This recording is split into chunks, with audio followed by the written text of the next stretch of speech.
പുറപ്പാട് അദ്ധ്യായം 12. പെസഹ ആചരിക്കുക. കർത്താവ് ഈജിപ്തിൽ വെച്ച് മോശയോടും അഹരോനോടും അരുളി ചെയ്തു, ഈ മാസം നിങ്ങൾക്ക് വർഷത്തിൻ്റെ ആദ്യ മാസമായിരിക്കണം. ഇസ്രായേൽ സമൂഹത്തോട് മുഴുവൻ പറയുവിൻ, ഈ മാസം 10-ാം ദിവസം ഓരോ കുടുംബത്തലവനും ഓരോ ആട്ടിൻകുട്ടിയെ കരുതി വെക്കണം. ഒരു വീടിന് ഒരാട്ടിൻകുട്ടി വീതം. ഏതെങ്കിലും കുടുംബം ഒരാട്ടിൻകുട്ടിയെ മുഴുവൻ ഭക്ഷിക്കാൻ മാത്രം വലുതല്ലെങ്കിൽ ആളുകളുടെ എണ്ണം നോക്കി അയൽ കുടുംബത്തെയും പങ്കു ചേർക്കട്ടെ. ഭക്ഷിക്കാനുള്ള കഴിവ് പരിഗണിച്ച് വേണം ഒരാടിനു വേണ്ട ആളുകളുടെ എണ്ണം നിശ്ചയിക്കാൻ. കോലാടുകളിൽ നിന്നോ ചെമ്മരിയാടുകളിൽ നിന്നോ ആട്ടിൻകുട്ടിയെ തിരഞ്ഞെടുത്തു കൊള്ളുക. എന്നാൽ അതൊരു വയസ്സുള്ളതും ഊനമറ്റതുമായ മുട്ടാടായിരിക്കണം.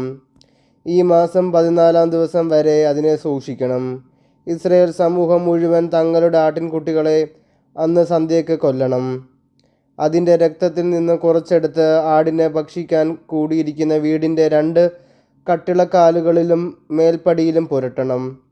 അവർ അതിൻ്റെ മാംസം തീയിലിട്ട് ചുട്ട് പുളിപ്പില്ലാത്ത അപ്പവും കയ്പുള്ള ഇലകളും കൂട്ടി അന്ന് രാത്രി ഭക്ഷിക്കണം.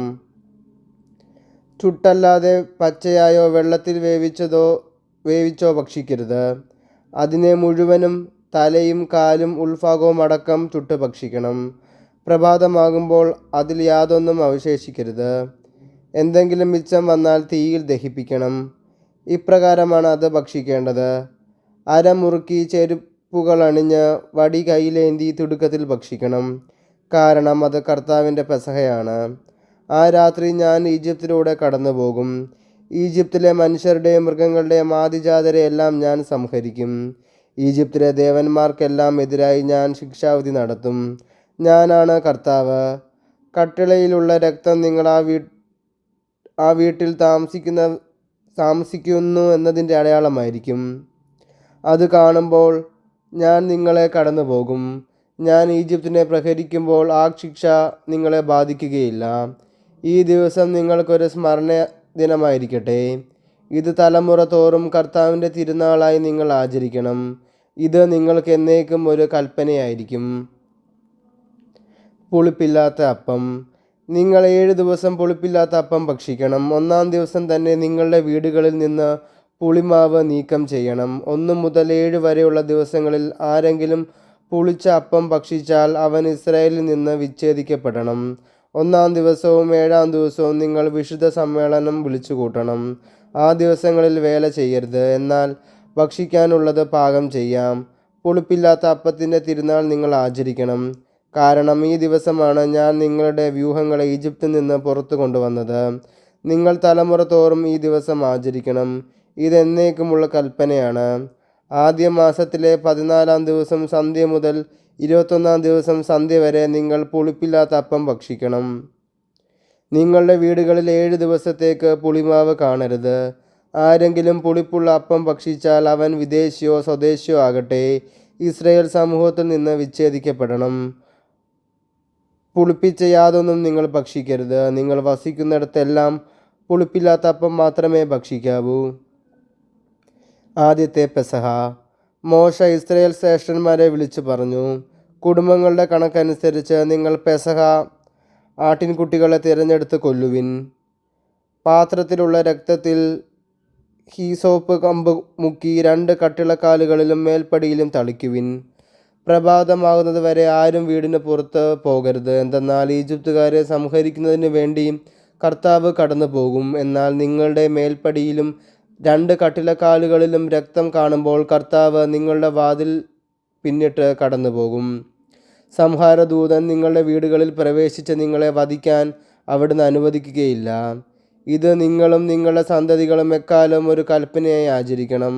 കർത്താവ് തൻ്റെ വാഗ്ദാനമനുസരിച്ച് നിങ്ങൾക്ക് തരുന്ന സ്ഥലത്ത് ചെന്ന് ചേർന്നതിന് ശേഷവും ഈ കർമ്മം ആചരിക്കണം. ഇതിൻ്റെ അർത്ഥം എന്താണെന്ന് നിങ്ങളുടെ മക്കൾ ചോദിക്കുമ്പോൾ പറയണം, ഇത് കർത്താവിന് അർപ്പിക്കുന്ന പെസഹ ബലിയാണ്. അവിടുന്ന് ഈജിപ്തിലുണ്ടായിരുന്ന ഇസ്രായേൽക്കാരുടെ ഭവനങ്ങൾ കടന്നുപോയി. ഈജിപ്തുകാരെ സംഹരിച്ചപ്പോൾ അവിടുന്ന് ഇസ്രായേൽക്കാരെ രക്ഷിച്ചു. അപ്പോൾ ജനം കുമ്പിട്ട് ദൈവത്തെ ആരാധിച്ചു. അനന്തരം ഇസ്രായേൽക്കാർ അവിടം വിട്ടുപോയി. കർത്താവ് മോശയോടും അഹരോനോടും കൽപ്പിച്ചതുപോലെ ജനം പ്രവർത്തിച്ചു. ആദിജാതർ വധിക്കപ്പെടുന്നു. സിംഹാസനത്തിലിരുന്ന ഫറവോ മുതൽ കാരാഗൃഹത്തിൽ കഴിഞ്ഞിരുന്ന തടവുകാരൻ വരെ ഈജിപ്തിലുണ്ടായിരുന്ന എല്ലാവരുടെയും ആദിജാതരെ അർദ്ധരാത്രിയിൽ കർത്താവ് സംഹരിച്ചു. കന്നുകാലികളുടെ കടിഞ്ഞൂലുകളും കൊല്ലപ്പെട്ടു. ഫറവോയും അവൻ്റെ സേവകരും ഈജിപ്തുകാർ മുഴുവനും രാത്രിയിൽ ഉണർന്നു. ഈജിപ്തിൽ നിന്ന് വലിയ നിലവിളി ഉയർന്നു. കാരണം ഒരാളെങ്കിലും മരിക്കാത്തതായി ഒരു വീടും അവിടെ ഉണ്ടായിരുന്നില്ല. ഫറവോ രാത്രിയിൽ തന്നെ മോശയെയും അഹ്റോനെയും വിളിച്ചു പറഞ്ഞു, നിങ്ങൾ എൻ്റെ ജനത്തിൻ്റെ ഇടയിൽ നിന്ന് പോകുവിൻ. നിങ്ങളും ഇസ്രായേൽക്കാർ മുഴുവനും നിങ്ങൾ പറഞ്ഞതുപോലെ പോയി കർത്താവിനെ ആരാധിക്കുവിൻ. നിങ്ങൾ ആവശ്യപ്പെട്ടതുപോലെ നിങ്ങളുടെ ആടുമാടുകളെയും കൊണ്ടുപോകുവിൻ. എന്നെ അനുഗ്രഹിക്കുകയും ചെയ്യുവിൻ. കഴിവതും വേഗം രാജ്യത്തിന് പുറത്ത് കടക്കാൻ ഈജിപ്തുകാർ ജനത്തെ നിർബന്ധിച്ചു. അവർ പറഞ്ഞു, ഞങ്ങൾ മരിച്ചുകൊണ്ടിരിക്കുകയാണ്. കുഴച്ച മാവ് പുളിക്കുന്നതിന് മുമ്പ് തന്നെ പാത്രത്തോടെ എടുത്ത് ജനം തങ്ങളുടെ തോൾമുണ്ടിൽ പൊതിഞ്ഞു. മോശ പറഞ്ഞതുപോലെ ഇസ്രായേൽക്കാർ പ്രവർത്തിച്ചു. അവർ ഈജിപ്തുകാരോടും പൊന്നും വെള്ളിയും കൊണ്ടുള്ള ആഭരണങ്ങളും വസ്ത്രങ്ങളും ചോദിച്ചു. കർത്താവ് ഈജിപ്തുകാർക്ക് ഇസ്രായേൽക്കാരോട് ആദരം തോന്നിച്ചതിനാൽ അവർ ചോദിച്ചതൊക്കെ ഈജിപ്തുകാർ കൊടുത്തു. അങ്ങനെ അവർ ഈജിപ്തുകാരെ കൊള്ളയടിച്ചു. ഇസ്രായേൽക്കാർ പുറപ്പെടുന്നു. ഇസ്രായേൽക്കാർ റംസേസിൽ നിന്ന് സുക്കോത്തിലേക്ക് കാൽനടയായി യാത്ര തിരിച്ചു. അവർ സ്ത്രീകളെയും കുട്ടികളെയും കൂടാതെ ഏകദേശം 6 ലക്ഷം പുരുഷന്മാർ ഉണ്ടായിരുന്നു. ഇതര വിഭാഗത്തിൽപ്പെട്ട വലിയൊരു ജനസമൂഹവും അവരോടൊപ്പം പുറപ്പെട്ടു. വളരെ ആടുകളും കന്നുകാലികളും അവരോട് കൂടെ ഉണ്ടായിരുന്നു. ഈജിപ്തിൽ നിന്ന് കൊണ്ടുപോന്ന മാവ് പുളിപ്പിക്കാത്തതായിരുന്നതിനാൽ അവർ പുളിപ്പില്ലാത്ത അപ്പം ചുട്ടു. തിടുക്കത്തിൽ പുറത്താക്കപ്പെട്ടതിനാൽ യാത്രക്കായി ആഹാരം ഒരുക്കാൻ അവർക്ക് സമയം ലഭിച്ചില്ല. ഇസ്രായേൽക്കാരുടെ ഈജിപ്തിലെ വാസകാലം 430 വർഷമായിരുന്നു. 430 വത്സരം പൂർത്തിയായ അന്ന് തന്നെ കർത്താവിൻ്റെ ജനസമൂഹം മുഴുവൻ ഈജിപ്തിൽ നിന്ന് പുറപ്പെട്ടു. അവരെ ഈജിപ്തിൽ നിന്ന് പുറത്തു കൊണ്ടുവരാൻ വേണ്ടി കർത്താവ് ജാഗ്രതായി വർത്തിച്ച രാത്രിയാണത്. അക്കാരണത്താൽ തലമുറ തോറും ഇസ്രായേൽക്കാർ ഉറക്കം മുളച്ചിരുന്നു. ആ രാത്രി കർത്താവിൻ്റെ ബഹുമാനാർത്ഥം ആചരിക്കണം.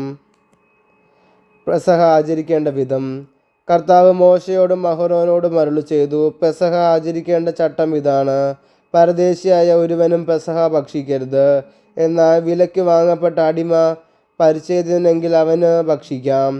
പരദേശിയും കൂലിക്കാരനും അത് ഭക്ഷിക്കരുത്. പാകം ചെയ്ത വീട്ടിൽ വെച്ച് തന്നെ പെസഹ ഭക്ഷിക്കണം.